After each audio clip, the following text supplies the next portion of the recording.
আসেন ভাই, একটি কলা খান আর 50,000 টাকার চেক জিতে নিন। কি বলে?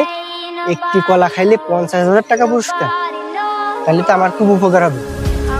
যাই দেখি। কি ভাই, আপনারা যেটা বলছেন এটা কি সত্যি? হ্যাঁ ভাই, একটি কলা খান আর 50,000 টাকার চেক জিতে নিন। কি ভাই, একটা কলা খাইলে আমার 50,000 টাকা দিয়ে দেবেন?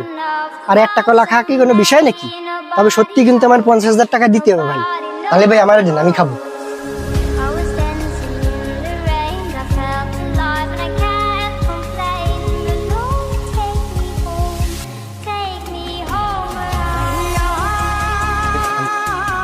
এই যে ভাই, আমার খাওয়া শেষ, এবার আমার টাকা দিন। এই নিন ভাই আপনার 50,000 টাকার চেক।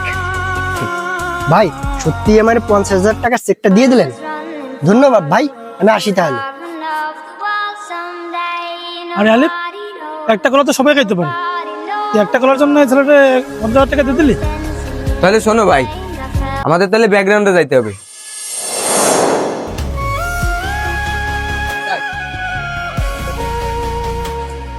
চাচা চাচা চাচা, আমার মা তো খুব অসুস্থ, আপনি তো একবারও দেখতে গেলেন না।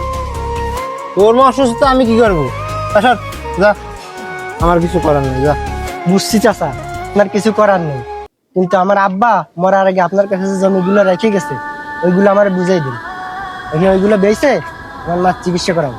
তোর বাপ মরে যাওয়ার আগে ওই জমিগুলো বেশি দিয়ে গেছিল, আমার কাছে আর কোনো জমি নেই, আমাদের আর কোনো কিছু করার নেই, তুই এখন যা।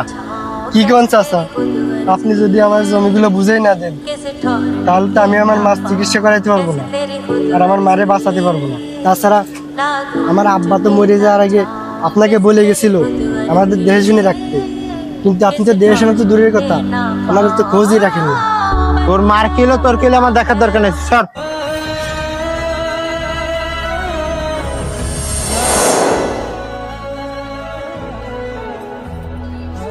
আসলে দুনিয়াতে কেউ কারোর হক বুঝাই দিয়ে যায় না।